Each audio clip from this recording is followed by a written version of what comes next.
Welcome to the morning meeting, everybody. Right. Or should I say the whenever you decide to show up meeting. I said the hip, hop, the hippie, hip, hop, the don't stop, the rocket to the bang, bang, boogie, say up, the boogie to the rhythm of the boogie to beat. Now what the hell is to the twist, I'm rapping to the beat. I'm here, the groove, and my friends are gonna try to move your feet. See, I am Wonder Man, and I'd like to say hello. I do the black, to the white, the red, and the blue, the purple, and yellow. But first I gotta bang, bang, the boogie to the boogie, say up, the boogie to the bang, bang, boogie.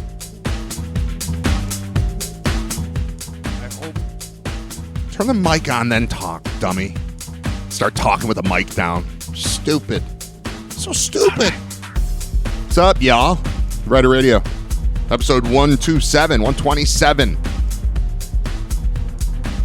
27 of the digital-only version.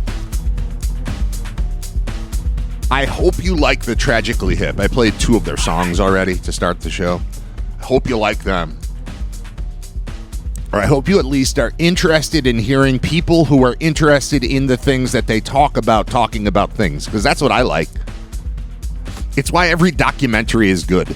Not every, but almost. See a documentary about... I watched one about the Font Helvetica. That was good. I watched about Scrabble champions. I watched one about I don't know, I feel like I could watch one about aspirin. And if that documentary was made by somebody who's really, really passionate about aspirin, the documentary would be good. My big thing has always been with when it comes to radio or television, anything. As long as the host is into it, I'm into it. And I think it makes it better for you, the listener, if I'm talking about things I really care about. And that applies all the time. So that's why you don't hear me focusing on many things that I don't find super interesting. It's why I don't talk about the Sabres, to be honest. They're just not interesting, and I'm not passionate. So it's just not gonna work. I could, after every game, talk about what happened in the game, but do I not care? Football season's coming. You're gonna hear a lot of UB football. You're gonna hear a lot of Bills football. General NFL stuff. That's going to happen because I care. But I don't like faking it. Just because I think it comes out boring. So here's the thing.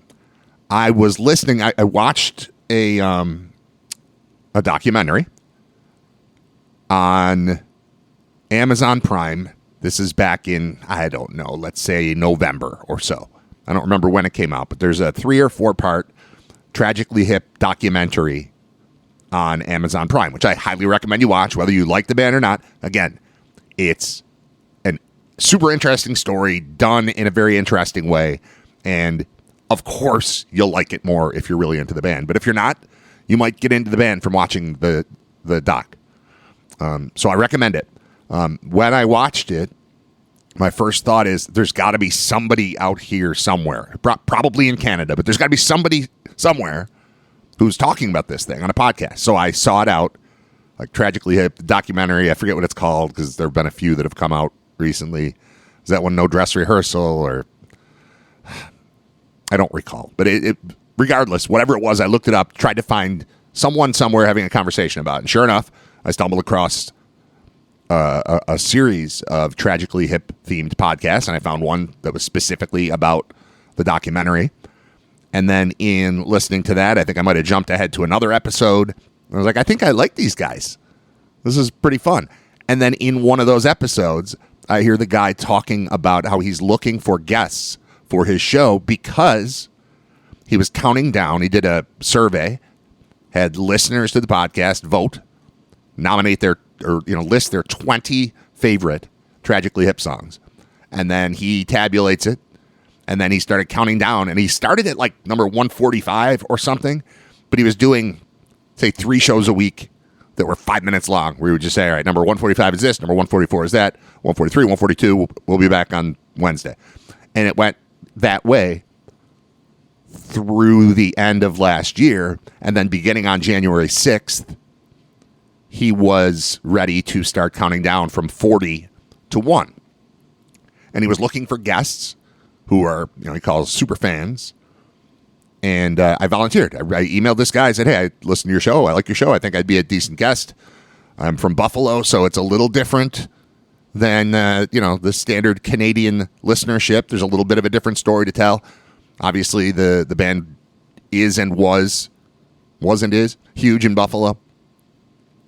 And so I thought, border town, I got a story to tell. I got some things I could say. And he got back to me, and I ended up recording an episode. And as you'll hear, it was recorded December 16th.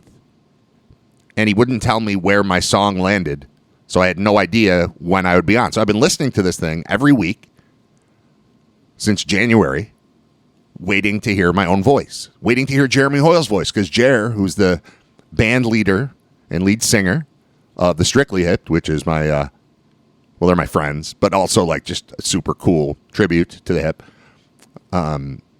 Jer was interviewed once. In fact, he was interviewed twice. The first time he was interviewed, he did Emperor Penguin, the song Emperor Penguin. So each episode is you talk to this guy for a little while, then he plays the song, reveals what the song is, and then you talk about the song after that. And I had my song, I recorded it again, December 16th we recorded. And I've just been waiting. And I've been waiting to hear Jer with his Emperor Penguin episode. So the one day I'm listening, and the interview is with this super cool Canadian musician named Hawksley Workman, who I've played on the show a little bit. And he's the guest on the show, the same show that I was on, or that I was going to be on, same show that I recorded, same show that Jer Hoyle recorded. He's in talking about his love for Gord Downie and the Hip. And then the song plays, and it's Emperor Penguin. And I had to text Jer Hoyle, like, what happened, dude? You got bumped for Hawksley Workman. And he said, yeah, he asked me to record another one. So Jer recorded another one, and that one has not aired yet. And mine aired yesterday. It was a surprise to me. I didn't know it was coming, although the host did send me an email over the weekend, and I just missed it. But he was letting me know that it was going to be on Monday. So I just, yesterday, as I do on Mondays, I download the episode, and it says Brad from Buffalo as like the subject. I'm like, oh, that's cool. And I didn't really remember what I said or if I was any good because it was so long ago. But I listened to it, and I like it, and I'm just going to play it. It's like a half an hour, and then after it's over, not even half an hour, it'll be less than that, and I'll skip past commercials if there's a commercial in there. After that, JD, who is the host, is going to come on live with me, and I'll kind of turn the tables on him because he asks everyone for their kind of hip origin story, and you talk about that and your associations with the band. Then they play the song, then he plays the song, and then you discuss the song. So that's all going to happen right here, but then after, this is recorded in December, and then after that, then I'm going to have him on live. I'm live right now. This is me talking for real right now. It's 10:16 a.m. on July 22nd, 2025. I'm holding up a copy of today's paper so you can see that I am alive as a hostage. You know how that works, right? So anyway, I'm live right now. I'm going to press play. You're going to hear this conversation about the Hip and about a specific song. And then after that, he said he's available as of 10:45. So this will get us right around there. I think we're also going to hear from Bob Gaughan today. So there's a lot going on between now and noon. I thank you for joining me. It's us. It'll be me and this guy, JD. And then, so it's us on tape. Then it'll be us live. And then I think we'll have Bob on today too. So that's what we're doing. I hope you like it. I hope you enjoy it. Please listen. The podcast, because you're going to want to hear the other episodes too, if you like this one. It's called the Tragically Hip Top 40 Countdown. And then this one is Song 13, Brad from Buffalo. Oh, and I can read the description too. I like the description. It sounds, listen how good this sounds. This sounds like a really good episode. And then I realize I'm in it. All right, it says intro. What happens when a hip fan from Buffalo finds himself explaining Canadian Starlight, family road trips, and Gord's cosmic madness to his kids? This week, I'm joined by Brad from Buffalo to talk all things fandom, cross-border connections, and a song that, like the band itself, never gives up all its secrets. Episode summary. We dive into Brad's deep roots with the Tragically Hip, from his first time hearing a certain hockey-tinged track in the car ride home from college to years of road trips across Ontario. We talk about the vibe of the music, the strangeness that makes it magic, and why this countdown track is the very definition of a grower. about the guest. It says, Brad is a dyed-in-the-wool hip superfan from Buffalo, New York, a city where the band's legend looms nearly as large as it does here at home. He first fell in love with the Tragically Hip during long drives back from college, hitting play on Fully Completely and never looking back. Brad has stories about hearing Day for Night the day it came out, seeing the band live 20-plus times, and making pilgrimages to Ontario lakes where Gord's lyrics come alive one star at a time. He's the kind of fan who didn't just listen, he felt it, and he spent decades trying to share that feeling with family and friends, including his very opinionated 12-year-old. Zach is now 13. That's how long ago we recorded this. Why it matters. This episode is about more than song number 13. It's about hip fandom as a kind of shared citizenship, a borderless, lifelong, deeply personal thing. Brad's memories of being on a dock in Ontario watching the stars reveal themselves one by one, tie him forever to the band's most poetic imagery.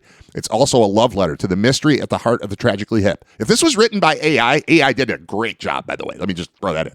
Because it probably was, right? I'll ask JD when I talk to him live. Brad talks about why he never wants their songs explained, why Gord Downey seemed part alien, part shaman, and how the confusion and chaos is exactly what makes these songs worth obsessing over.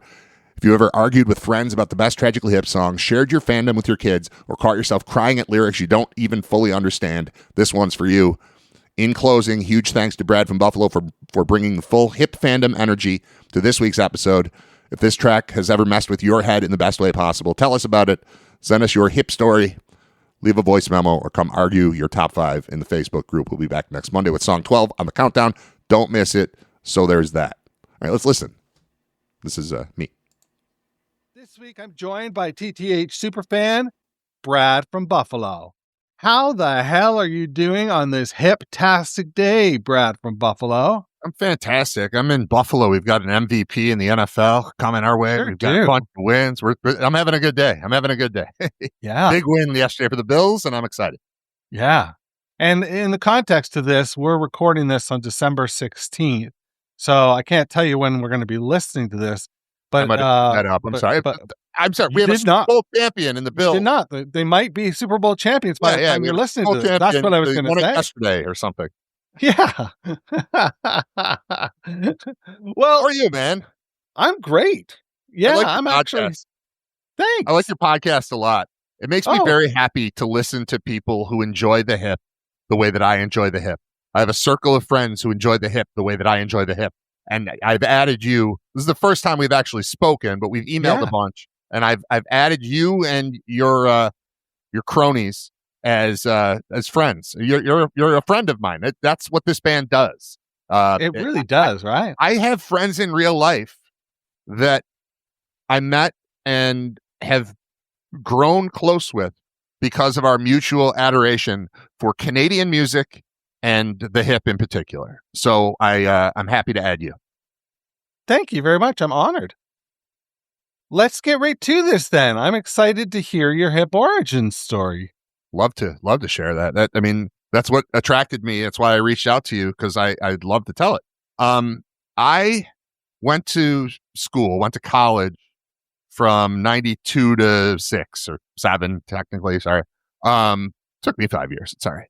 About an hour from my house. And I didn't have a car at the time, but there was a guy I went to high school with, Derek, I'll give him a shout out, who had a car, and he would drive me back and forth to school, whether it was, long weekends or Christmas break, Thanksgiving break, that kind of stuff. And I specifically remember where I was when I heard 50 Mission Cap for the first time. Oh, fuck. We were driving. We were not 10 minutes from my house. It's like an hour and 10-minute drive.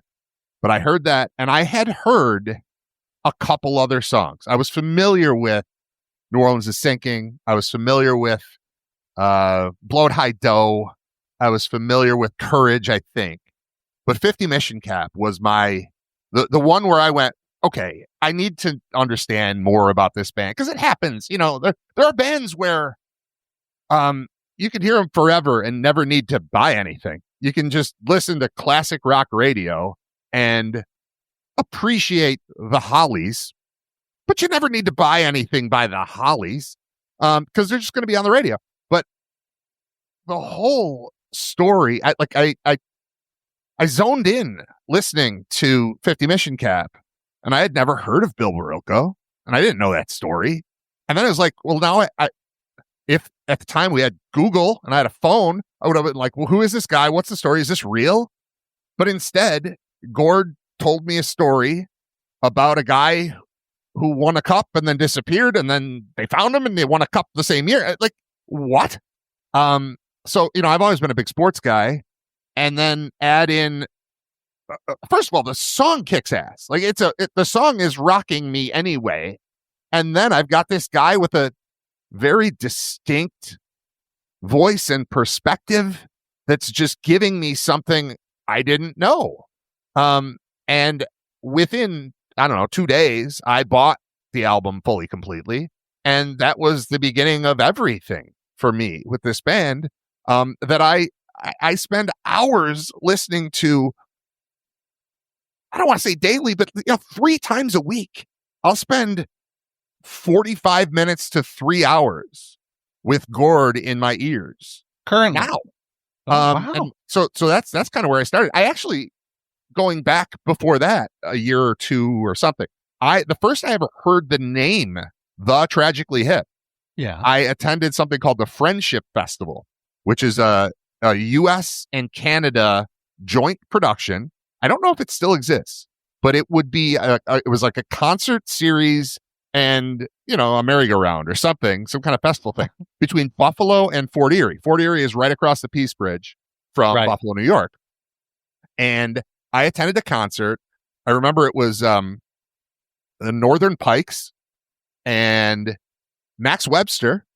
Wow. And REO Speedwagon, for some reason, was there. And I remember Kevin Cronin at age, it seemed at the time 50. I'm 50 now, but he seemed pretty old, wearing red leather pants and still hitting all the notes. And it was awesome. And that was in Fort Erie. So we had to cross the border, and I went with my buddy Sean, and we went and parked at he had an aunt who lived in Fort Erie, and we went there and we parked before going to the show. And she was talking about, have you heard the Tragically Hip? And I think that's probably where I heard Blow It Hydell. So that was probably the first song I actually heard. But I thought their names sounded pretty lame. It didn't sound interesting to me. I'm a Guns N' Roses and Metallica and Public Enemy guy, Sure. So I Tragically Hip. But it was all right. I've come to change my mind on it being all right. But the first I heard of them was then, and I meant to look up the date and find out when that was, but that's probably 91. And then hearing Fully Completely, or excuse me, 50 Mission Cap in the car led me to buy Fully Completely, and we were on the road to heaven. So at that point, you're in real time? Like, you get Fully Completely in real time, so Day for Night, when it comes out, you're a fan at that point. I got Day for Night the day it came out. Yeah. Oh, wow. So I've been in since then. I liked it. I like Day for Night. I listened to it yesterday again. There's so much there, man. Like, and there's something to be said for being a Buffalo guy, because they were huge here, but you could drive an hour to Rochester. Like, they would play the arena where the Sabres play in Buffalo, and the next night play in a theater in Rochester, an hour from here. And then the next night they'd be in Albany and they'd play a club. And then they'd play in DC and play a club. And then I've got friends that saw them in Atlanta, and there'd be, 14 people there, but 6 of them would have Canadian flags. And it was just like, you can do this. You can see the Rolling Stones, essentially, of Canada at a little place where, nobody's there. You can talk to them after the show. You can talk to them by the bus. You can do whatever you want. And like having that sort of kills me that I didn't do that. Oh my God. Yeah. Having that sort of is what made them really special to me. I'm practically Canadian. I've been there a lot. I traveled to, as a kid, we had a friend of the family that owned an island in Apsley, Ontario, at a lake called Jack's Lake, alternately titled Jack Lake. But either way, it's in Apsley. And we would go there for a week at a time and spend time on this island. And it made, we would drive past Bob Cajun. There was a sign for Bob Cajun on the way to Apsley. So that song comes out and he talks about the stars revealing themselves once at a time.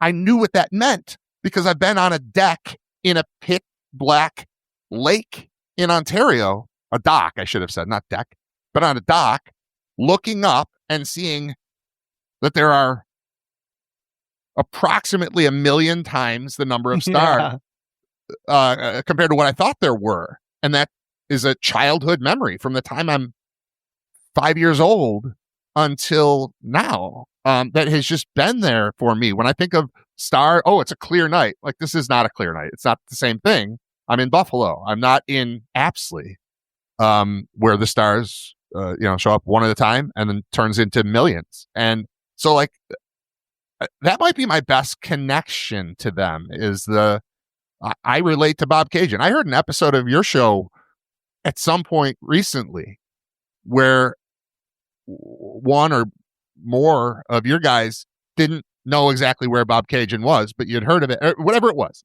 And I was like, haha, I got one on you. Because I feel this. This is how I'm Canadian by going there for a week every summer. And I saw the Bob Cajun sign and I saw the stars do the thing that Gord talked about. And, he's forever, he's in my head. I feel related to Gord, and I'm not, obviously, but there's just something there. There's something so touching and so special. There's a picture of him on my screen up here. I'm staring at him and I miss him tremendously. But I'd never met him, but he was a giant part of my life and continues to be. Did you meet any of the guys at any point? I think no, which is strange because I'm the guy, you might get this just from talking to me. I'm the guy that when I go see a band, I end up sticking around and going and talking to the band. I'm just that guy. And I do not recall ever. I don't know why it never happened because I've seen him 20 times probably live and it never worked out that way. I have many friends who have met him and them. But I did not. I never have. And I take notes all the time about ideas I have for my podcast. And, I recently wrote down, why haven't I talked to Rob Baker? I think I'm going to talk to Rob Baker. I think I'm going to find him. It doesn't have to be Rob. It could be Gord Sinclair. Whatever. It could be Paul.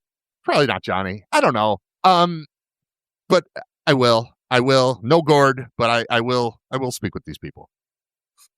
That's kind of a fun bucket list item. I'm a clown, man. This is the stuff I do. I write down my ideas and I pursue some of them. We'll see how it goes. Well, best of luck. Best of luck. I hope you do pursue them. Now, you were talking earlier about listening to Day for Night yesterday. Yeah. Is that your go-to at this point, or? No. And I know it probably changes month to month or even week to week. I 2 nights ago listened to 3 albums consecutively while working on a 1,000 piece puzzle with my 10-year-old.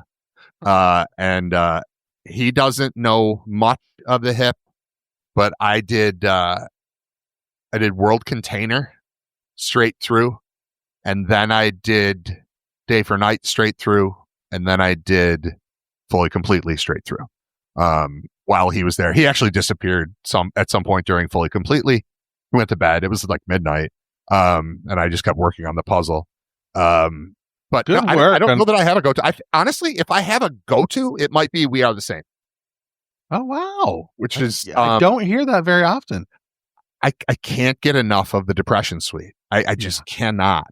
And I find some of that album a little bit tacky and weird. And then after watching that documentary on Amazon, I get it now why that doesn't feel completely right.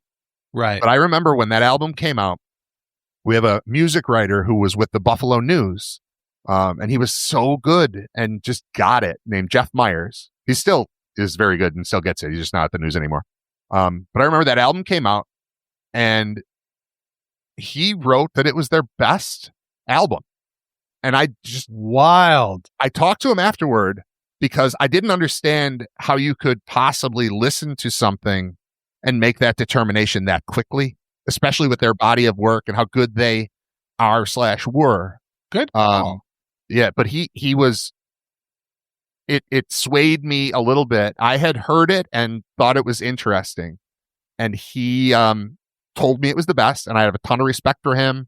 I've been to shows with him. We have a lot of similar tastes in music, and I think that swayed me a little bit to listen to it as if, like, okay, this is somebody's favorite album. And then listen to it and go, oh, okay, maybe this is why. And I think that probably swayed me a little. But Depression Suite in particular is quite possibly, like, if I did one of these lists, if I did a top 40 countdown, it's top 3. And it's the first one that comes to mind. I had my son, I have a 12-year-old son who's a psycho music guy. The 2 younger guys are sports guys, and he's just a music guy. Guitar player, taught himself. He plays saxophone in school, but he's also piano and drums and all this stuff. He, out of nowhere the other day, asked me what my favorite hip song is.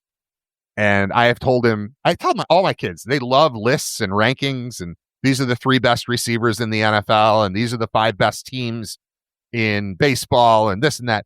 They love ranking stuff. And I always try to tell them they don't have to do this. You don't have to pit one against the other. You can simultaneously think that the greatest song is 50 Mission Cap and also think that the greatest song is Bring the Noise by Public Enemy. Like, you can do that. You don't have to choose. But he asked, and my first answer was Depression Suite. And I said, or Locked in the Trunk of a Car. And then he said, I have my favorite hip song. And I'm not going to tell you what he said because we're going to talk about that song later. But my 12-year-old, out of nowhere a week ago, told me that the song we are going to discuss is his favorite hip song. Wow. Kind of cool. Yeah, well, that really happened. Should we get into it? No. Well, I don't know. You run the show, but I'm teasing. I'm a radio guy. I'm teasing. No. I'm telling you, this happened. I think so whenever you want to get into it, we can get into it. I think we should. We'll be right back after this. Fully Completely is our song of the week, and this one is a real brain boiler, to borrow a term from Gord. Brad in Buffalo, what do you think of this song? And what did you think the first time you heard it? Or do you remember the first time you heard it? I don't remember. I mean, I already told you I bought this album after hearing 50 Mission Cap, and I had heard a few of the songs. I had heard Looking for a Place to Happen. I had heard Courage. I had heard, maybe Locked in the Trunk of a Car, which might be my favorite hip song. Maybe. I don't know. It's up there. But this to me was, I'm not going to say filler on the album at first, but it was one of, I knew 5 songs. I bought an album. I knew 5 songs, and this was the title track. So clearly it means something to them, which makes me think a little harder about it when I listen to it. But it never, I shouldn't say never. It took a while for it to be a standout to me. Me too. And there's a chance that this song encompasses everything about the hip to me, because I have feared you asking me, what's he talking about in this song? I don't fucking know, dude. I don't know. I don't want to know. That's the beauty of it. I get a vibe from it. I get a feeling from it, but I don't know what it is or what it means. There's clearly like a breakup type of thing going on, but I don't get it, and I don't want to get it. That's art. That's what art is. I love thinking about Gord Downie. There's a quote from him at some point where they were asking about songwriting and performing, and he said, like, I think of myself mostly as a dancer. And it's like, yes, that, I don't know what that means, and I love it. I love it so much because watching him on stage, he's an alien. There's just a different thing being funneled through him. It comes from up there, it goes down here, it comes out of him and goes right into me. And that's what it is. And I don't understand it. It's a godlike thing. I don't know. But for that reason, I don't want to know what a song is about. I don't ever want it explained to me. I don't want to hear what he was thinking when he wrote it necessarily. Now, if I do hear it, I'll be excited by that and it'll be fun and it'll be a new twist on it. But everything about that song, I think it's the perfect encapsulation of the band. I love that it's, first of all, the groove at the beginning is just perfect. And so I'm in on that. And then, like their best songs, it builds to craziness. And by the end, he is ranting like a madman that I love but don't fully understand. And the energy that comes from that is what moves me. You know, like that's the thing, or moves right through me. Either way, it's an exciting. And I asked my son, as I said earlier, he brought up, "What's your favorite Hip song?" And it was to ask me if my favorite Hip song was Fully Completely. That's what he was asking. And he told me that's his favorite. And I asked him why.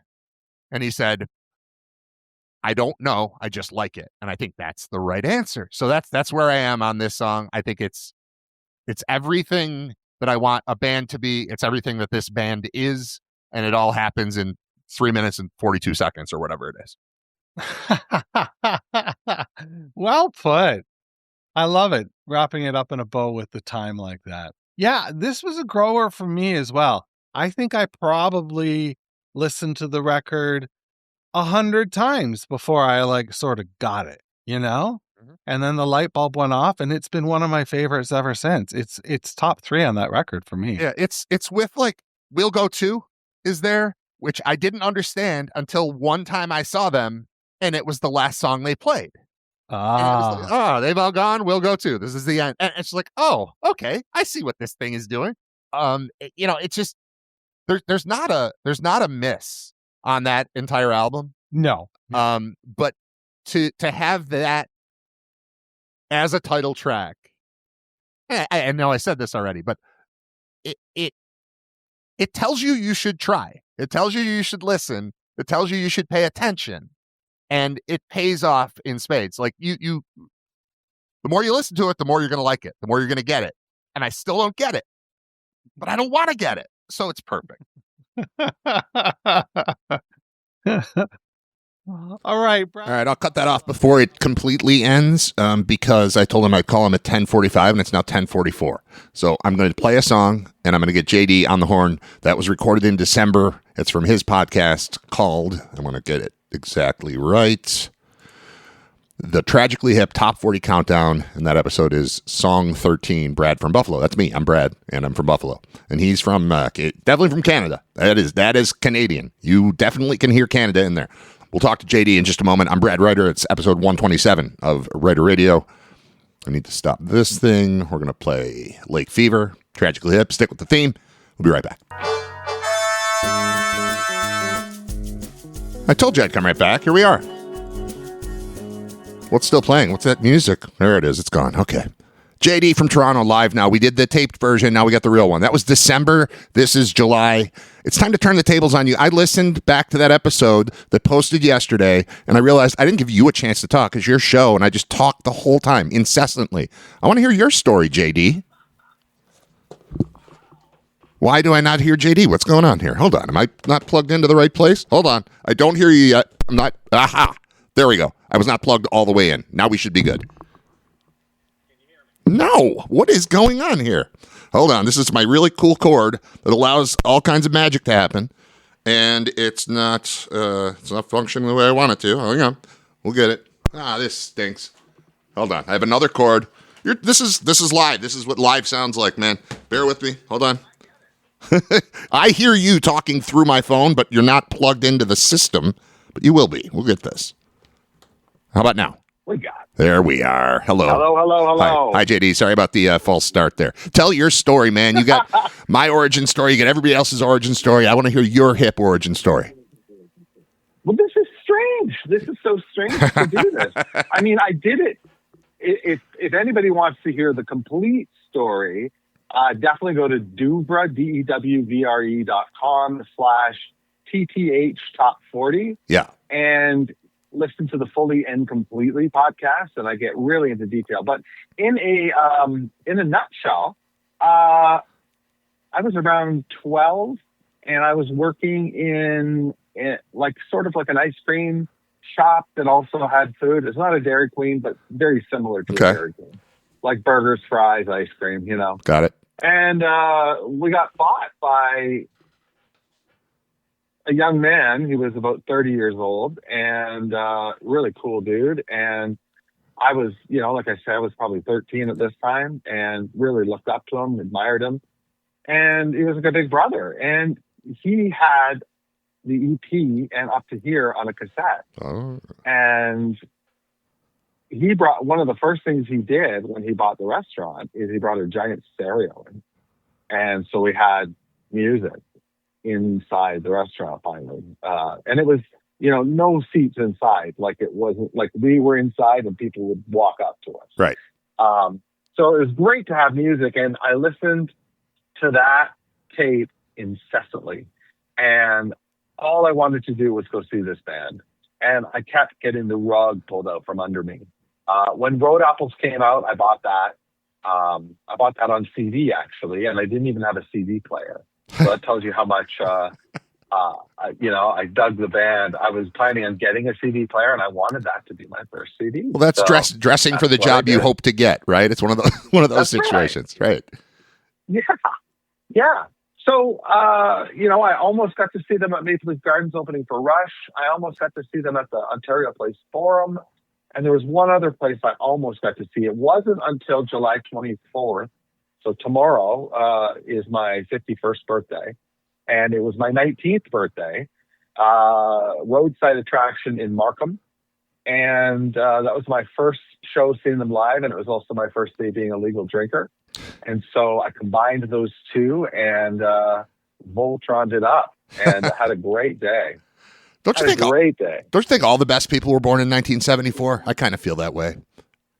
Oh yeah, it's totally. Doesn't it suck when you're filling out an online form now that you hurt your wrist scrolling backwards so far? Yeah. You know what I hate is even this morning I had to drop my kid off somewhere, and in the car there was an advertisement for people 55 and older. I don't even know what it was, something about investments or something. I was like, pretty soon that's me. Like 55 and older is me. The oldest people they can think to talk about. I'm in that group 4 years from now. That's stupid.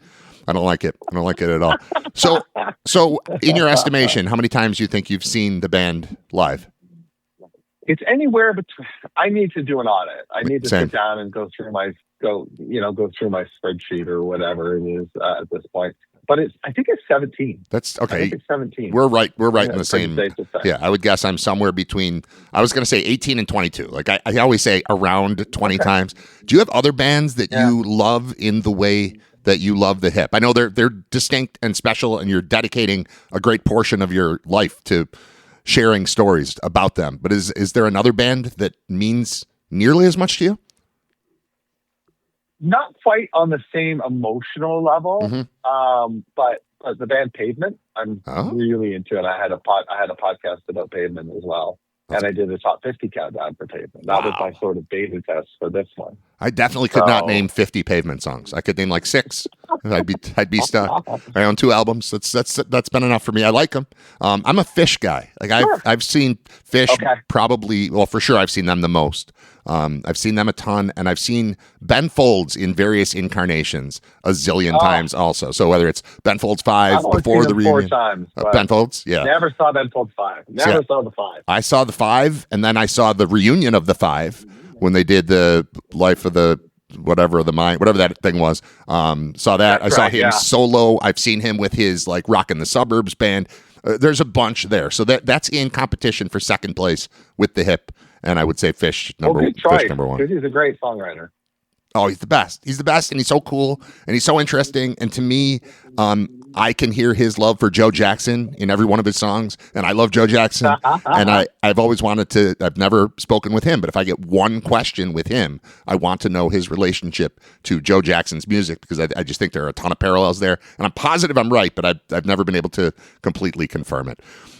So the podcast we recorded in December, And it feels like forever ago, and I've been listening every single week, and I've been waiting to hear my episode pop up, which it did yesterday, and I've been waiting to hear Jeremy Hoyle pop up. But here's an interesting thing. You're going to know the story before I tell it, but I want to tell it anyway.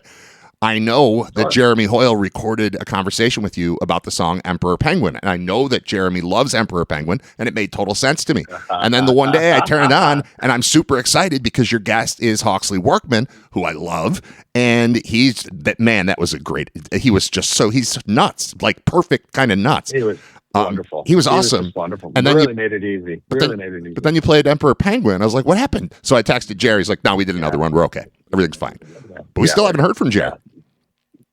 Nope. There's only 12 songs left, and we have not heard yet from Jerry. And also, you asked me Do you on know the what episode. song he's doing?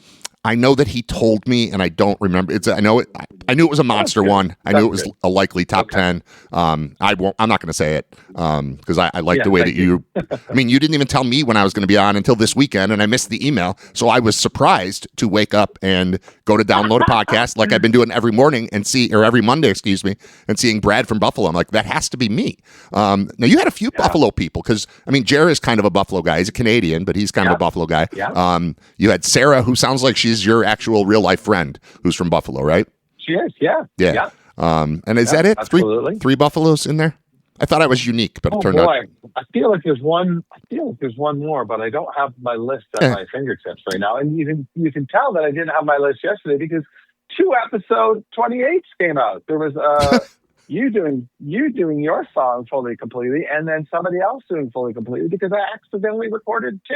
Oh, I didn't even notice that. Because I saw my name and I everything else went blurry. Right. I was like, "Ooh, this is me. I'm listening to me." So I've listened to me twice now, or maybe 3 times now because I liked it. I thought it went well. But what's crazy is I do this stuff all the time, but that was so long ago. I didn't even know if I was any good, if I was interesting. And the one thing I remember though is that I told you a story after we recorded. And you're like, "Why didn't you tell that when we were recording?" And it was about how I used to host the Buffalo Sabres pre and post game shows, and during that time, the Hip played back-to-back nights at Town Ballroom, which is, I mean, an amazing venue to see that level of band in. It's a great venue for everything. But the Hip playing at a bar down the street is essentially what was going on. That's insane. But I didn't get to go to either one of those shows. Do you know why? Because the Sabres played home games both of those nights. So I was hosting the pregame show and the postgame show. But guess what? They were the best team in the league that year. They tanked both of those games because they were all going to see the Hip. So they lose 4-1 to Tampa. And while they're, out the door quickly to go to the show, I'm in an empty arena talking about how terrible they were while they're enjoying gourd down the street and I can't go. And that has bothered me the whole time. I've seen them in many places, but that would have been by a lot the most intimate venue. And I had to miss it. And the Sabres all went, and they played poorly because they were too consumed with going to see the Hip rather than winning a couple hockey games, giving me something decent to talk about while they were watching the band. Not cool. Oh, not cool. I do regret not visiting New York State for a couple of shows because between Rochester, Syracuse, and Buffalo, you guys got a lot of really great shows over the years. Yeah, we've had multiple outdoor ones. It's so close for me. Yeah, and Art Park was a really good venue. They played 4 nights in a row there at one point. That might have been World Container Tour or We Are the Same, one of those. I was there. I was at a Hip show the day. So the Sabres were really good for a while. And then on the same day, on the same exact day, they lost their captains. They had Chris Drury and Danny Briere, and both signed with other teams on July 1st, 2007, which was also a night, I was at a Hip show at Art Park when I found out. I don't remember which order it was, if Drury was gone earlier in the day, and then we found out about Briere. But it's hockey just ended, and here's the Hip, and we're all mourning the team, but worshiping the band, and it was a bizarre confluence of events that took place, where it's Buffalo, but it's Canada, and it's the Hip, and it's hockey, and it's all it's happy and it's sad, and it was all at one thing. Did you get to go to any of the farewell tour shows?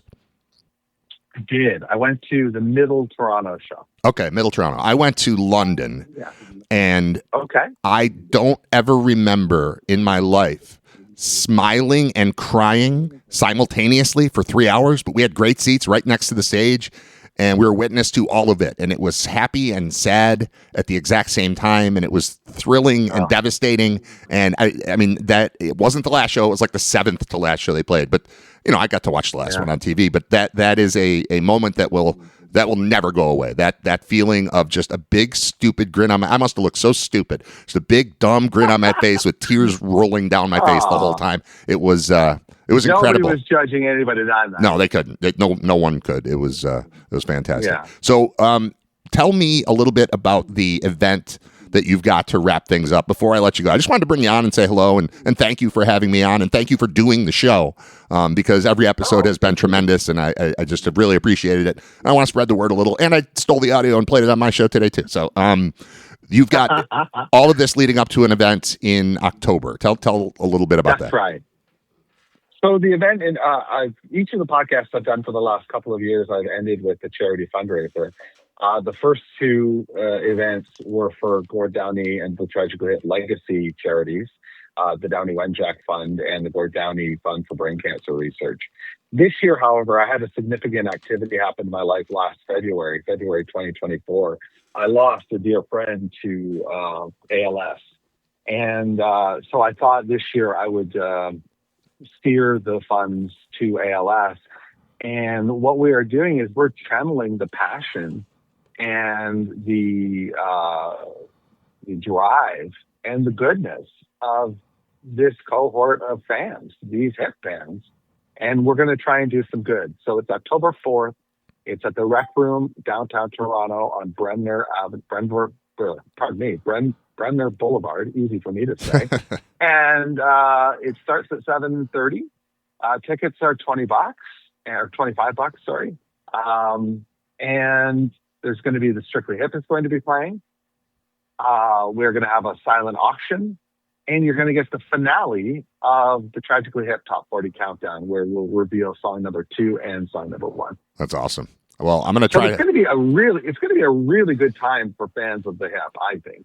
I got to try to get into that Strictly Hip van heading up there to make the journey. So I hope to do it. Hope to see you. Really appreciate everything you've done. It's super cool, super fun, and there's a lot there to dig into. If you are a hip fan and you're listening to my show, you better be a hip fan because I don't want you around if you're not. Definitely check out JD's podcast. It's awesome. Thank you so much for your time, buddy, and thanks for having me on your show.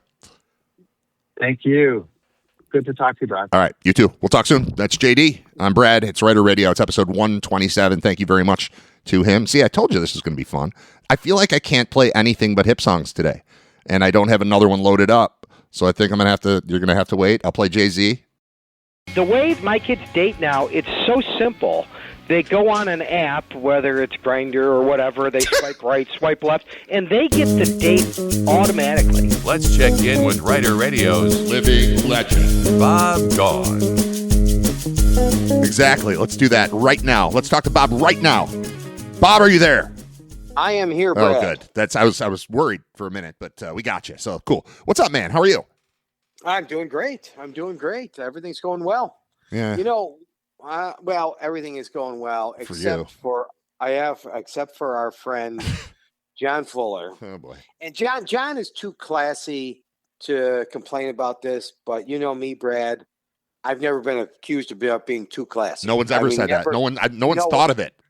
No one will ever say that. It's crossed no one's mind. So we're in this putting contest that fundraiser Kevin Sylvester runs. It's called the Duster. I've been in it all 9 years, and it's just a fundraiser for Western New York PGA. It's a fundraiser that you don't win anything. You win this whole putter. You don't even win a great putter. You win nothing. Okay. So it is just literally a fundraiser. And our friend John Fuller is really good. He's a good golfer. He's a very good golfer. He's a great, it's embarrassing to play with him. It is. So, and he's a total amateur. He's just like us. So he has lost now at least 2 or 3 times to this guy. And the first 2 times he lost to him, I didn't care because the kid was like in high school.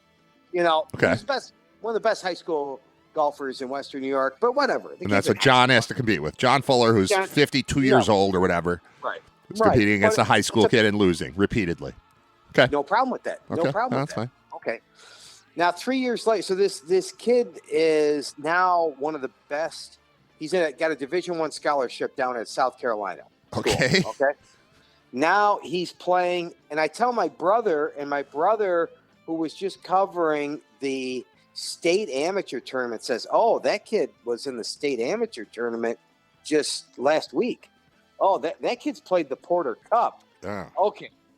Now I'm thinking, because just on last Friday night, John Fuller loses again in the semifinals to this kid. And I'm just thinking, shouldn't this kid retire by now? I mean, I'm just saying. Yeah. Come on. What's he doing there? Can you let John win? This tournament, this is not meant for Phil Mickelson to go into. Right. You know what I mean? Right. This is not meant, and I'm just saying, like I said, John he's too classy to complain about this Publicly. But I'm not. But I am certainly not too classy. I think John is too classy to say it publicly. I think John is perfectly within it. It's totally in character for him to go, look, they got this kid. He takes off his glasses, he grabs his nose, and then he starts complaining. I can see John not being happy about it, but he wouldn't do it into a microphone. No. And again, the first 2 times the kid won, I got no problem. No. Now you're a college golfer. Yeah, that's not cool. That's not cool. When you're the best golfer in the state, one of the best amateur golfers in the state, come on. Yeah. Let John Fuller win. So where did they hold this? Where was it held? It's held at Glen Oak. Glen Oak. Okay. Yeah. Glen Oak, and it's just a putting green. It's just they take the putting green. It's like putt-putt. 18 holes on the putting green. And, there's 108 golfers, and they narrow it down to 16 in the first round, and then it's head-to-head after that. Wow. And like I said, John has made the Final Four several times, but he's lost to this kid, I think, at least 2 or 3 times. I don't like the kid. I don't know who he is. I don't know anything about him, but as of right now, I do not like that kid. Stop beating my man John. John's our friend. Stop beating up on the elderly. That's right. Right? I agree. Yeah. Yes, absolutely. College punks. I don't like college kids. No. Man, when I was in college, I was positive that college people were the only people that mattered. Do you remember feeling that way? That was like, if you were older than college, you were an idiot. If you were younger than college, you were an idiot. Only people in college mattered. And then once you get out of college, I hate college kids. I hate them all.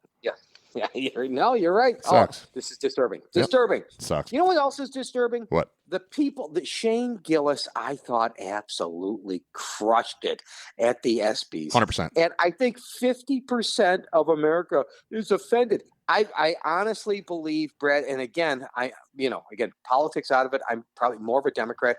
This is why Trump gets elected. 100%. Because of the 50% of the people. The full outrage. That are so outraged that can't take it. And I'm like, you can't make fun of yourself. You can't make fun of anything. And I thought he literally crushed it. And now I'm like, I'm supposed to feel bad about it? No, I don't feel bad at all about it. I thought he was hilarious. And now I'm thinking, what a bunch of losers that don't think he crushed it, right? So his brand of comedy, it took me a while to figure out exactly what it was about him. He talks exactly like Scott Wilson talks. And this is not I'm not saying he's ripping off Scott. Scott's one of the funniest people I know, and Scott will say anything, not necessarily even on the air, but in person, Scott will say anything to anyone to mess with them, and he doesn't mean anything by it. It's just funny. And that's Shane to me is just like a Scott on steroids type of situation. And I've been laughing at Scott for 20 years, and I'm going to laugh at Shane forever because he will say the stuff that other people aren't going to say. And it's awesome every single time. He doesn't miss. Even if he misses, it's never oh no, it's that one was okay. The next one's going to be great. And it just keeps going. And I love it. And I love because the same thing happened after he was on SNL the first time specifically, but also the second time. It's his monologue bombed. No, I don't think you understand what he was doing there. He was doing the show catering to the fact that people are not going to react the same way they do when Kevin Hart tells a joke or when Brian Regan tells a joke. It's not the same thing. He's there so that half the people are just staring at him, and then the other half are laughing not just at Shane, but at the other half of the people. And it's that's the design of it. And it's fantastic. I love it. Tires is great. Everything he does is great. And I was worried. I was before this, I said, is he going to do his thing? Because, you are in the most woke situation there at ESPN, right? He was He was, And it's ABC too. It wasn't just ESPN. It was like network. That was real. He's playing a road game there. Oh, In my mind. yeah. He is playing a road game. And before it even started, me and my friends are like, okay, what's he going to do here? Is he going to give in? And the fact that he didn't give in, kudos to him. Yeah. Total kudos for the fact that he went into like enemy territory and just did his thing.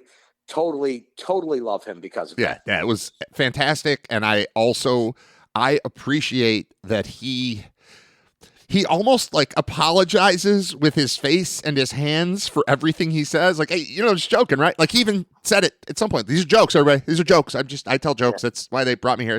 Sorry. And just the whole approach, I love it. I just think it's great. And I love that there are people who I won't even say don't get it, but like they think it's not okay to laugh at stuff that's super, super funny. And that's funny to me too. So like, I don't know, it's all working. I appreciate what he's done. Not just I like him, but like I appreciate what he's done for comedy and for like speech in America kind of, and just kind of bringing back jokes. It's funny. Everything doesn't need to be shot down specifically when it's coming from comedians. And I like that he's pushed it to the point where it's just funny. It's funny like people talk. People really talk like him. And he does it on stage, and it's revolutionary. But he's just a funny dude. Like, he seems to every one of us like a guy. We go to trivia on Tuesday nights. He would be great on our team. He also knows a ton about history and stuff, but like he would just be there to have fun and be the funniest person around. He just seems like everyone's funniest best friend to me, which I just think is super appealing and awesome and good for him. And we've done our shows, and we are able to make fun of ourselves. That's the whole thing. Like, you want to make fun of me, or if I make fun of you, that's fine. I laugh at it. 100%. Make fun of me. Make fun of me. Please. And it seems like the people that didn't like his thing can't make fun of themselves. There's no humility there. Right. In my mind. Right. And that's, I don't respect that. I don't respect anybody. But you'll hear from like comedians will talk about, if you do a joke about someone in a wheelchair, let's say, I've heard comedians talk about how people in wheelchairs come up and say, thank you for including me, for not leaving me out of this whole thing. So if you do it, if it's, race related, and I'm not saying you have to be bigoted, but like people are different. Like people from different countries are different from each other. And it's fun to talk about. And it doesn't have to be, and those people suck, because it's just funny. It's funny to point out differences between things. Like you can point out differences between men and women and no one gets offended, right? But you can't point out that, a person from Japan talks differently than a person from Australia. Like you can't say that because it's true. So I don't know. I like him a lot. I'm echoing everything you're saying and maybe just repeating what you're saying. But I love Shane. One thing I'm really excited about, and I'm never interested really in the preseason football or training camp, but this year's different, Brad. I gotta admit, because I'm pumped about the Bills being on Hard Knocks. I really am. Oh my God. And I forgot about that completely. I forgot about that. When does camp open? It's got to be next week, right? Or this week? Yeah, no. The camp is now. Yeah, no, the camp. Yeah, it's now. It's going on. All right, I don't pay attention enough. Now, the first Hard Knocks episode until August 5th, so they give it a couple of weeks to go on, and then. Sure. By the way, 2 people to narrate your life. So you've got all the money in the world. Yes. You've got all the money, and you've made this great documentary. Are you picking Morgan Freeman or Liv Schreiber? I think it's one or the other. It's what, right? Is there? I don't even think there's a third person. James Earl Jones. James Earl Jones. The maybe. late James Earl. Okay, all right. So it's one. Maybe those top 3. But I mean, we're talking those. There's clearly. Upper class, and they're in that class. Yeah, I mean, there's nobody else. So now that the fact that Liv Schreiber is going to be narrating the Bills, so everything he says will make it look interesting. Not that there's not. I mean, you could almost, if we were advising the people from Hard Knocks, like almost every position you could pick. There's a story there. Yeah. There's a story here. There's a story at running back with James Cook. There's a story with the receivers. The Bills might tight ends battling for receiver time type of thing. And that's fun.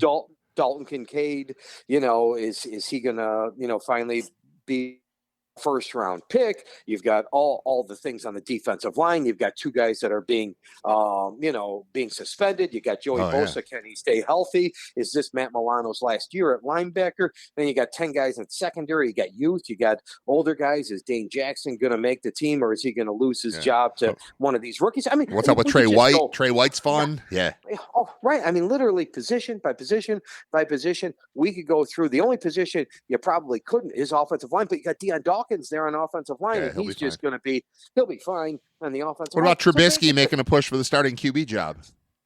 Right. Well, it's a good story. Yes. Right. But what is his role though? That's fun. Well, no, but Mike White or Trubisky, the role about Mike White. That's right. Yeah. No, I mean, it's not Trubisky's job. Mike White might be the favorite there. I don't know.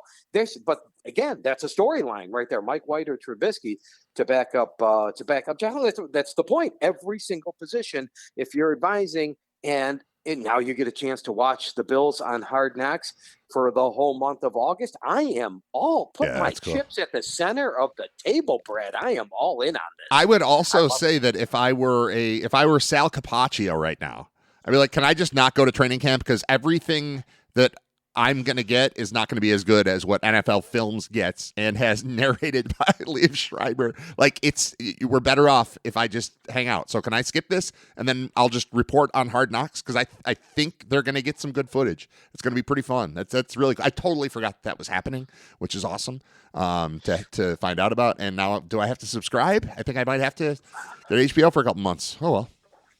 Well, the other thing that other teams have said, this is going back 20 years ago, Ozzie Newsome, when he was general manager of the Ravens, now that the players know that the cameras are on and there's no hiding it, because I guess, there's literally 100 cameras around. They know they're on film. He said he thought that the Ravens had better practices. These guys they're not taking plays off. They don't want to look bad on film, right? Yeah, they don't want to look like schmucks. Right. So, it does. You don't want to be a storyline on the negative side. That's right. I never thought of it. See, I would think, people clam up a little bit, but that's not true. Cameras are everywhere now, phones, all that stuff. So, social media, all of that, it's different. You're right. 20 years ago or more, when it was the Ravens, when Jamal Lewis got hurt, I remember that season. I remember the Dave Campos season with the Cowboys at one point. I think there was maybe a tendency to clam up a little bit because the cameras are there, but no one's afraid of a camera anymore. But now they're aware that they're good cameras, and this is going to be on TV next week. So yeah, I can see that tightening things up, making the ship run a little smoother. Yeah, it makes sure everybody gives a solid effort. You have good practices. Again, this is different. This year is different than any other year because of Hard Knocks, and because of it, I'm in. Let's go. Yeah, I'm totally in, and now realizing I'm going to be reviewing episodes of Hard Knocks on this show, which is a lot of fun because it's going to be the Bills, and I like that team. It's my favorite football team. I don't know about you, Bob, but I've been a Bills fan for a while. Yes, and lastly, I'll tell you I saw an interesting interview with Urban Meyer. Urban Meyer, who I'm not a fan of. To be honest with you, I'm not a fan at all of Urban Meyer, his college coach. But he was saying, who would he pay? So you can equate this to the NFL too. What positions do you pay? What positions do you don't pay? Referee. And well, he said every position that you would expect. He said quarterback. He said receiver. He said tackle on the offense, defensive line, defensive tackle, defensive end, and cornerback. But he said, I'm going to add one other position to those. And I thought it was interesting. He said center. What? He said, no. He said, every team I ever had that had a bad center, my offense suffered. And he said, because they call everything. They're the quarterback of the line. They get, just as the quarterback can or can't. I mean, and again, some of the best quarterbacks will probably help out the center. I'm sure Tom Brady would just tell the whole offensive line who they were blocking, but not every quarterback can do that. So you need a good center to maybe call out the calls there. And I thought that was because I had never heard anybody talk about center as being a marquee, or what should be a paid marquee position in football. And he made the case for it, and I felt I should bring it up just because it's different. All right, let's talk about the Super Bowl era Bills. And if you were to ask Jim Kelly who was the most important person on his team, maybe he says Bruce, but I bet he gets to Kent Hull really quickly. Like he gets a ton of credit for being the guy that made all of that work because he was smart enough and they were on the same page and they were able to do things on the fly because of him. Now, not every college team is running that sort of, hyper aggressive offense, but some are, and maybe that's a part of it. Like if you want to do things, you want to do them quickly, you're going to need that leader to be, the guy right in front of that quarterback. So it makes sense because as soon as you started talking about center, I thought of Kent Hull. Right, and every team is running some fast version tempo of something, offense. Right? Tempo, yeah. It seems like every team's running some type of tempo. You're absolutely right.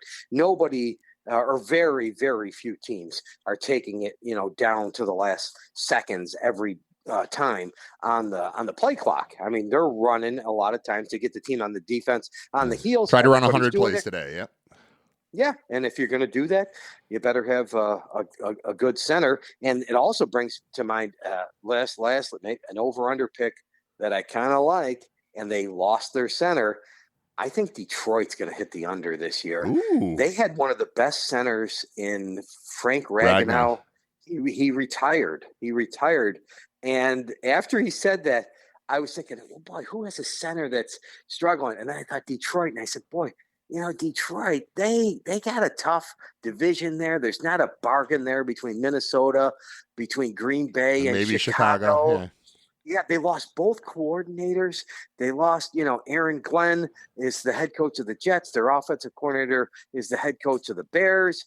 That team might take a step back. Everybody loves them. Everybody loves Dan Campbell. They lost their center. Right now, everybody loves Campbell. Campbell goes right down the Rex Ryan road, though, right? The second things go south, he's going to say something, and instead of it being funny and cute, it's going to be like, this guy's crazy and dumb.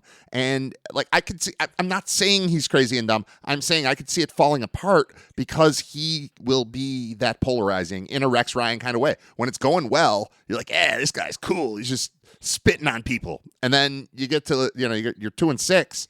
And then he's stupid. Like it's not fun anymore. So I could see that turning, like whenever the breakup happens, because almost no coaches just like choose to leave, choose to retire, stay. He ain't Tom Landry.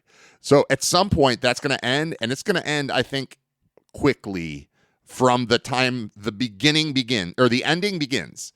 It's going to end pretty quickly. Like it's going to go from this guy's cool, we're biting people's kneecaps, to this guy's stupid, we need somebody with a brain to coach the team. And I don't necessarily think that's true that he's like that, but the perception will flip quickly on him when they're not winning. Right. So, I mean, as we go on through before the start of the season, I might want to, run a couple of teams past you, over-under picks. So that's my first one. So I think we might be on the same. What's the number there? What are they? How many wins are they? Where are they? Do you know? They're I think it's at 11. So I think or 10.5. It's definitely at least 10. They definitely have to go at least 11. You can shop around, but I think they would have to do 11-6. So or 11-6. Damn it. Yeah, right. The whole time I was like, there are 17 games, Brad. Don't say the wrong number, and then I got it wrong anyway. Yeah, 11. So they have to. So you're looking somewhere around that 10.5, 11 number, because they won. I mean, last year they won a ton. They won like 13. They only lost twice, I think. Yeah. Yeah, they won 4. Yeah, they blew that number out of the water. But I'm thinking they might take lost both coordinators, the center.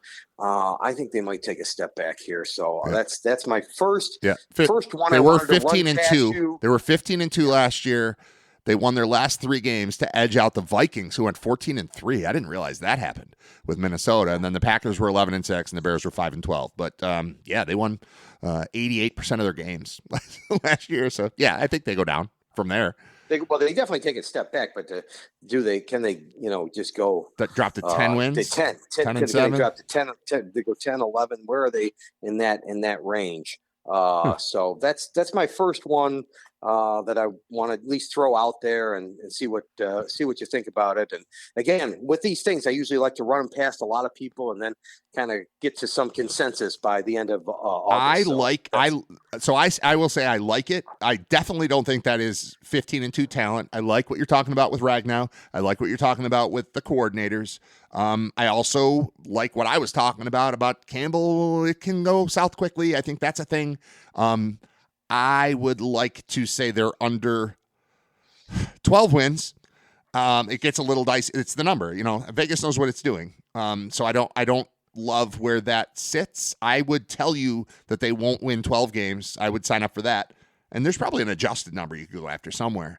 But can I tell you they won't win 11 games? That's where I struggle. So that's my feedback. I don't have a rock solid opinion there. I think they do go down. They're not winning 15. But I would put them in the 11-12 range, and it's tight. They don't have the best quarterback in the division either. I've never been a huge Gaughan fan, and now you take away the great offensive coordinator that he had there. So I think he, maybe shows a little bit of his true colors. I mean, I think Jordan Love is definitely better than him in the division. I'm not a Caleb Williams. I mean, some people are bigger Caleb Williams fans than me. So I maybe would take Goff over Williams. And then, of course, the total wild card is J.J. McCarthy at Minnesota. But he's got the great coach. I have no idea what he's going to do. But I know he's got a great offensive mind there. With the head coach as their offensive coordinator, and look what he did with Sam Darnold. So right, he does have that. Darnold screwed up by going away. Right, Darnold messed that up because I think it was magic in Minnesota, and I know it went horribly the final week of the regular season and in the playoffs. It was bad, but I think that was the play. He got paid big time, so that's why he's in Seattle. But I don't know. I think that was just a really nice marriage in Minnesota that worked for him, and to give that up seems wrong to me just as a fan. I get why a person would do it, but I don't expect that he's like the reason the Seahawks are suddenly contending in the NFC. I don't know. I think I would have stuck around in Minnesota and tried to make that work. Yeah, in Minnesota, again, I'm not a huge Minnesota fan, but I respect their coaching, because not only with the offensive coordinator, head coach, but Brian Flores is a solid defensive coordinator. So you got solid coaching there in Minnesota. That's what I'm just saying. I don't think that Detroit's got a bargain in any of those division games. So at least 4 of them. I'm not sold on the Bears, but I don't know the other two. I'm not sold on Caleb Williams, but again, with the new, again, you take from Detroit with the head coach. So maybe the head coach can do a little bit with Caleb Williams in his second year, maybe, because that team does have talent. Even though I'm not a Caleb Williams fan. What did you think of Caleb Williams at USC? Because I didn't love him there. No, I didn't like. The thing I didn't like about Caleb Williams is I thought there were too many plays he made that were like off script. Which you don't get to make those same plays. The plays he was making at USC that were big plays, I looked at and said, he's not making those plays in the NFL. Right. And I think that's what happened. He got sacked like a ton in the NFL because he was able to run around at USC and make a big play downfield. And last year he ran around and got sacked. Yeah. And that's so I think that coaching has got to coach that out of him. I think they got to coach him to be more on script, which I don't think he's ever done. So that's why I'm not a huge Caleb Williams fan. I'm not a huge Bears fan, but I'm willing to see what he can do with better coaching, because he had absolute horrible coaching last year. So I'm willing to give him a chance. Fair enough. All right, man. Thank you for your time. Appreciate it. We'll talk to you next week. Yes, we will. Sounds great, Brad. Keep grinding, Bob. Keep grinding. You got it. My kids date now. It's so simple. They go on an app, whether it's Grindr or whatever. They swipe right, swipe left, and they get the date automatically. Riter Radio continues. Thanks to our multiple guests today. JD from Toronto, who hosts the Hip Countdown podcast that I appeared on. So we heard that, and then we heard JD, we played the clip from when I was on the show, which came out yesterday. Song number 13 in the countdown is Fully Completely. Great song, and I was fortunate enough to be a guest on that show, and then he was kind enough to join me on my show today. So we talked a little bit with him, and then Bob Gaughan just a few minutes ago, and the show's just about over. I mean, it's 11:41. What happened? Poof, gone. But that's what happens when you fill it up with people. I haven't updated baseball yet. Baseball update from yesterday. We've got one about the Niagara Falls Americans in the chat. Hold on, let me find that. Niagara Falls Americans beat the Buffalo Diesel in an exhibition game last night, 6-4. Playing Newark tonight against the Newark Pilots. Catch all the action on the Niagara Falls Americans YouTube channel. First pitch scheduled for 6:30 p.m. So that's our update from Arbo, who keeps us posted on Niagara Falls Americans, and I'm going to update you on Little League. We had one game last night. It was a playoff game, and it was a victory. So a win in last night's game for my youngest son's house team puts them in the championship game against, so we're the Expos, and that's the team where I coach. Well, I'm the head coach of that team. I'm assistant coach of the Giants. So tomorrow, we've got multiple championship games. First, it's the Expos in the championship game against the Braves. And then after that, it will be that's 10U, 10 and under. And then 12 and under will be our Giants against the Pirates. So 2 championship games tomorrow, but that doesn't happen until after a championship game tonight. So 3 championship games in 2 nights. All this is leading to something. I've been talking about this all summer long. Spring and summer long. And we're finally there. Championship games today, tomorrow. That's a travel championship tonight, 2 house championships tomorrow, 2 all-star games on Thursday. And then our, company picnic, our annual league picnic is Saturday. But also Drew's playing in a tournament. So there's a lot of baseball still, like a ton, now through Sunday. But then it ends. Baseball is over Sunday. Sunday will be the last game. Well, we have a coaches game Monday. And if there's any rain, then something could get pushed to Tuesday, like all-star stuff. But generally speaking, the kids are done tomorrow, except for one last tournament. So today, tomorrow, and anyway, I had a hot dog. So we're at 1 win and 1 hot dog last night. 56 wins, 26 losses, 3 ties, and 16 hot dogs consumed, which sounds like a lot of hot dogs. And I did read that article the other day about there is no safe number of hot dogs to eat. I still think 16 hot dogs in 80 games is not bad. When I say a lot of baseball, like I don't think people, I won't say you don't believe me, but like when friends are like, hey, you want to grab a beer one of these nights? I was like, no, can't. Baseball. Like every day? Yeah, pretty much every day. It's the way we've played 80 times. Between the 4 teams, they've played 80 games. It's a lot. And then we'll add up. I'm not going to count the All-Star games in the numbers, but game tonight, 1, 2, 3 more, and then a whole tournament. Although this is a totally different team and probably not, maybe I won't factor in that tournament. We'll see. I'm not coaching. My son's playing, but it's not his real team. He's like subbing for it. I probably won't count those. So baseball's over tomorrow then. I'm not counting All-Star games. Because who cares who wins All-Star games? Not me, buddy, not me. So yeah, 56 wins, 26 losses, 3 ties, and 16 hot dogs consumed. And I apologize, that's 85 games? Yeah, 56, 20, 85. There have been 85. I've been to 85 baseball games. I missed a couple because like 2 kids are playing at the same time and you can't be on Grand Island and in Orchard Park at the same time, stuff like that. You can't be in Niagara Falls at Hamburg at the same time. You can't be in Olean and Amherst at the same time. So I've missed a few. But that's where we sit. And I've had 16 hot dogs. And I do not apologize. Talking with Bob about Shane Gillis, I just came across a story. His podcast, the new episode came out yesterday. And the headline from the New York Post is Shane Gillis reveals the celeb who couldn't stop laughing at his ESPYs jokes. And as we discussed, like, I love everything that he did. I thought it was awesome. But here's the article says he had at least one celebrity in stitches during his ESPYs monologue, which was delivered to a mixed reception from audience members. Addressing his experience as host of the ESPYs, he revealed that Busta Rhymes laughed during the nearly 10-minute opening monologue that included jokes touching on everything from Caitlin Clark to Aaron Rodgers to President Donald Trump.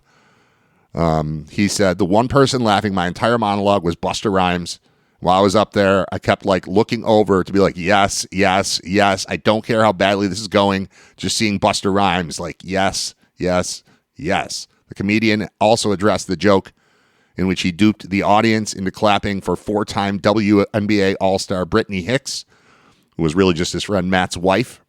When the camera panned to her, the joke was among several of the more controversial bits. What is controversial about that? What is controversial about pretending someone is a 4-time WNBA star and then making everybody clap and then pointing out that you were lying and it's just your friend's wife? He said during the podcast there were several other sports that a joke like that would have worked with as well. He said you could have been like 10-time all-star NHL legend Matt McCusker, and they would have been like, for sure. He later added, I knew they would clap. I would have clapped. Anybody on earth would clap. That's right. The monologue drew plenty of reaction, with several ex-ESPNers hitting out at the comics jokes, including Sarah Spain and Dan Le Batard. I like Dan Le Batard. I don't know who Sarah Spain is. I've heard the name before, but I don't know who she is. It says ESPN appeared to stand behind Gillis following the show, knowing that his comedic stylings weren't going to be for everyone. It says while ESPN was likely hoping Gillis's presence would draw a new audience, the ESPYs saw a dip in viewership from the previous year by 22%, according to Sports Media Watch. I don't remember the last time I watched the ESPYs prior to this year, and it was only because Scott Wilson texted me saying Shane is killing it on the ESPYs right now, and I went, oh, we should watch the ESPYs right now, and we turned it on, and it was beyond the monologue, so there was very little. Like after the monologue, he was not a massive part of the show. He was in and out, but it wasn't like, I don't know, I pictured Billy Crystal hosting the Oscars, and it's, Billy Crystal starts the show, and then every time they come back from a commercial, it's Billy Crystal, and he's throwing it to another presenter, and then it comes back to Billy Crystal. Like they didn't do much of that. They gave Shane the intro, and he popped on a few times throughout the rest of the broadcast. I thought it could have used more of him. But then I went back and watched the monologue after the fact, and it was absolutely fantastic. Now I want to look at this critical article, also from the New York Post. What did Sarah Spain have to say? Sarah Spain, first off, who is Sarah Spain? Ex-ESPNer Sarah Spain slams Shane Gillis after polarizing ESPY's appearance. This is from 5 days ago. Count Sarah Spain among those who weren't impressed with Shane Gillis's performance as ESPY's host. This is important. It's definitely important to hear what she had to say. In a post shared early Thursday, it was last Thursday, the former ESPN reporter called out the worldwide leader for bringing the comedian into the fold as MC, who took shots at Megan Rapinoe, Caitlin Clark, and the WNBA during his divisive outing. She says, in a year of crazy growth for women's sports, choosing an ESPYs host who doesn't even try to make clever jokes about women athletes, at least he attempted for the men. He goes with hacky, no one knows the WNBA bits. You didn't think of it. Pino is a bad time and repeatedly insults black women. Cool. I didn't hear that. Gillis took aim at Rapinoe, an outspoken social rights activist, by stating it was nice that the soccer legend wasn't going to make the show. When the crowd did not respond, Gillis paused and chuckled. No, we're going to pretend that she's a good time. All right. It's so good. Oh, my God. It's so good. He also enlisted a friend's wife to fool the crowd inside the Dolby Theater in L.A. I was planning on playing this monologue like the day after it happened, and I didn't. And there's not really any reason not to do it right now because it's awesome. I'm talking about it like you've all seen it. And you haven't necessarily seen it. And if I just hit play right on this screen right now, I think it'll just work. You'll be able to hear it. What's that? No, not that. Yeah, I think we can do this. Megan Rapinoe could not make it tonight. Nice. No, we're going to pretend she's a good time. All right. That's not the whole thing. It's just a 14-second clip. And I just read those exact words, so that kind of ruins it. Hold on. Jay-Z, I want to hear the monologue. It's like 10 minutes long. I got like 10 minutes left. And if you haven't heard it, you should hear it. So let me just try typing this in. Shane Gillis, SB, monologue, enter. 10 minutes and 20 seconds. That's what I'm talking about. Right after this Napa commercial. Where'd it go? Why is there no audio? This does not work if there's not audio. Like, defeats the whole purpose. If we can't hear it, we're going to go back. Let's try that again. Here's the difference. There we go. There's audio. Okay. We're going to hear Shane Gillis here from the ESPYs. I feel like I've talked about it enough, and then Bob and I talked about it, and now it's time to hear it. Host Shane Gillis.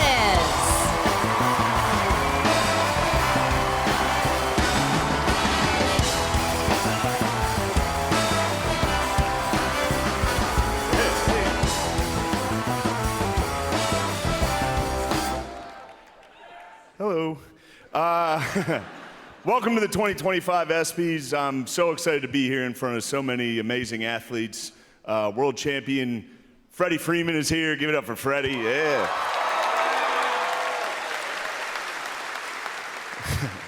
WNBA legend Deanna Taurasi is here. Give it up for her. My bad on that.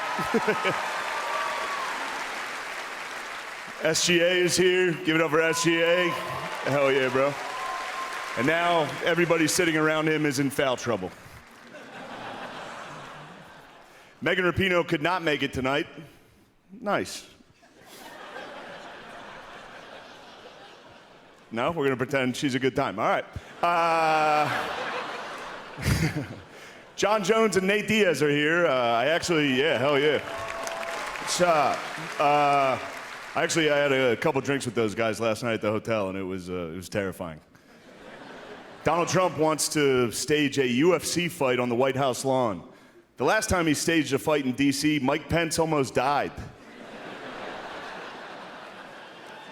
All right. No, you don't have to do that.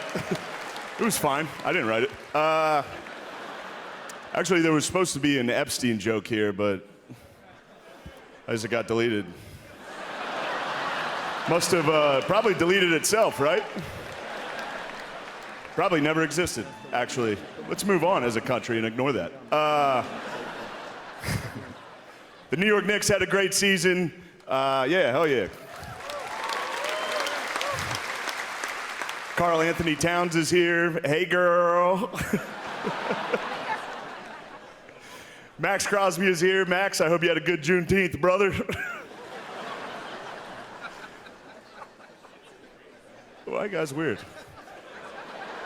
Four-time WNBA All-Star Brittany Hicks is here. Give it up for Brittany, everybody. I'm joking around. That's my friend's wife. I knew none of you knew WNBA players. That's crazy. You clap for that. Simone Biles is here. Yeah, hell yeah.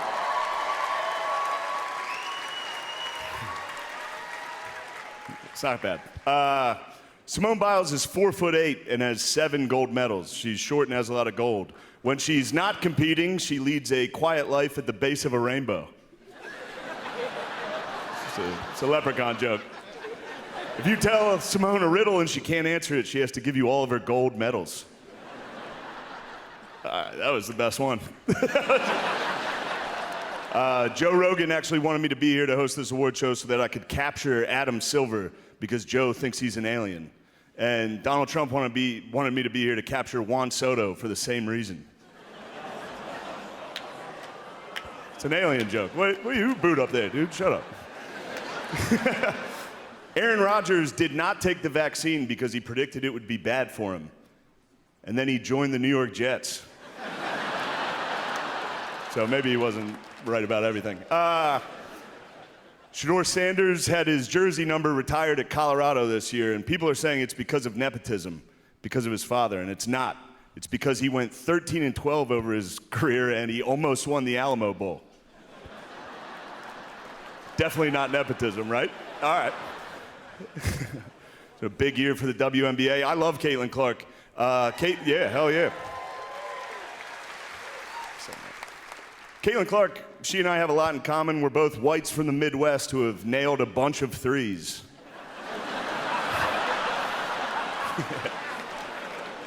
All right, there you go. Lighten up a little. This is not serious. We'll see about this one. When Caitlin Clark retires from the WNBA, she's going to work at a Waffle House so she can continue doing what she loves most, fist fighting black women.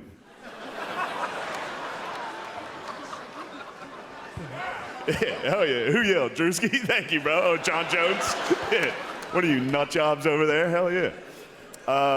Shohei Ohtani couldn't make it tonight. Man, I hope his interpreter didn't bet that he was going to be here. Shohei is a once-in-a-generation talent. No one's been able to do what he does at so many positions, pitcher, hitter, and bookie. A bookie is what Bill Belichick reads to his girlfriend before bedtime. Some people just know they could save hundreds on home insurance by checking all. Well, that's now we're getting a commercial because I'm watching it's on YouTube. But I want to continue this little break from it. But this is Shane Gillis and the monologue from the ESPYs from last week that we've been discussing, and I figure why not play it? So we're playing it.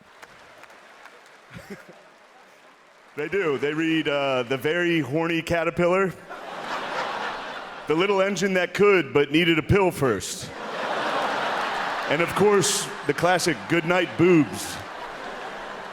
That was my favorite one. Also, I'm not trashing Bill Belichick. First off, he's 73 years old and he's dating a hot 24-year-old, and people are criticizing him? What happened to this country? We used to be a great country. He won 6 Super Bowls. Yeah, he's dating a hot 24-year-old. Maybe if you guys won 6 Super Bowls, you wouldn't be sitting next to a fat, ugly dog wife.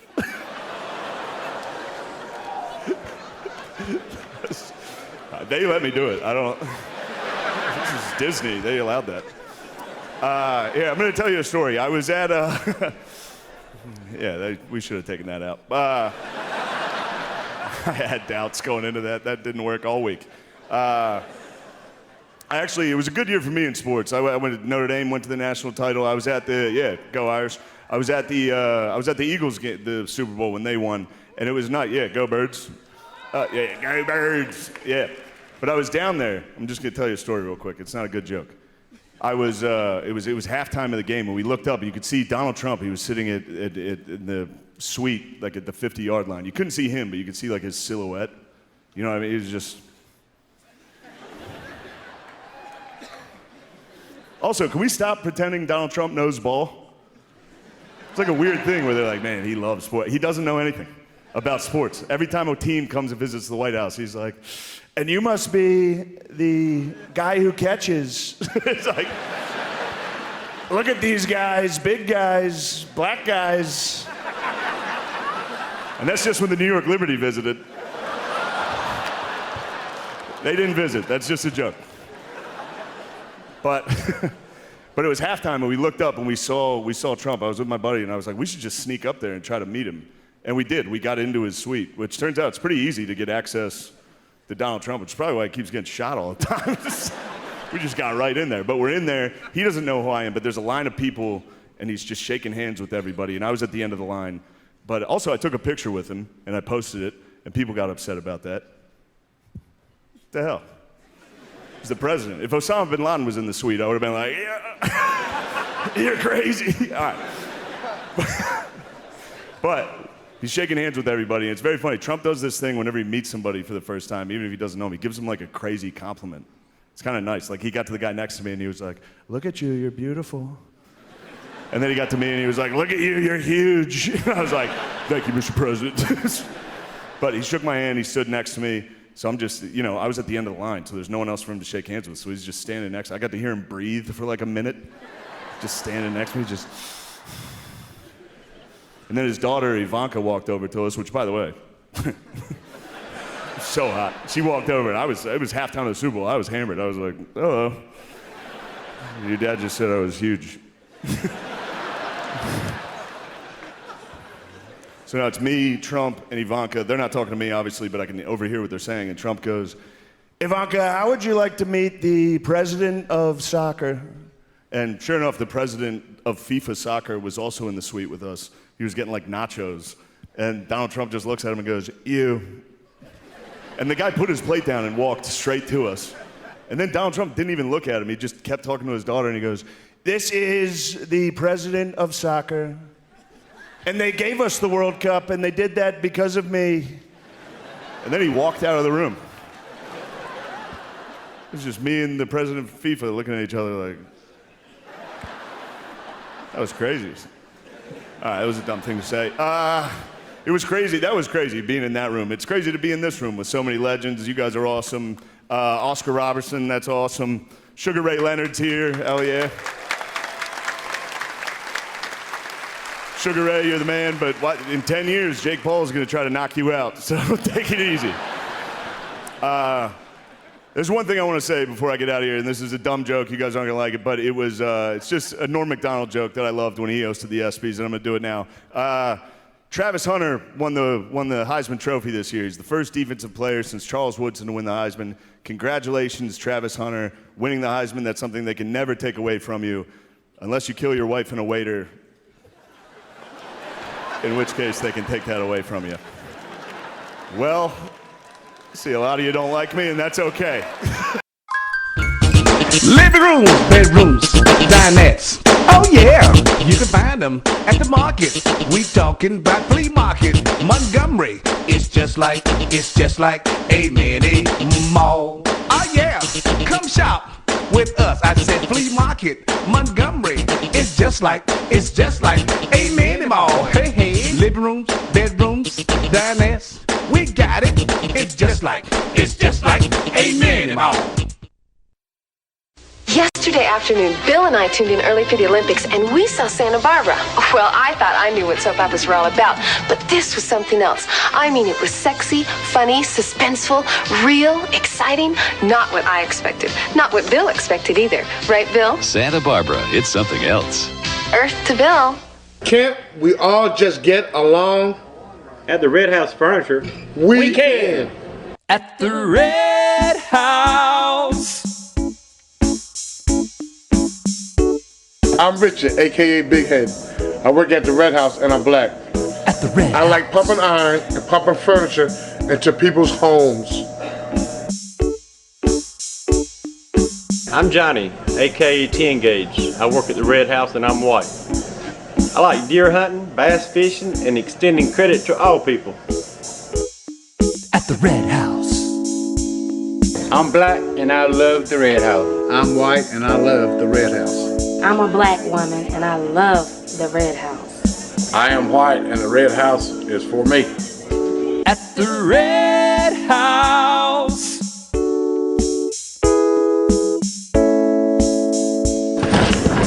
Look at the sofa. It's perfect for a black person or a white person. This mattress is perfect for a white person or a black person. At the Red House, where black people and white people buy furniture. And Hispanic people too. And all people. Good job. Yeah.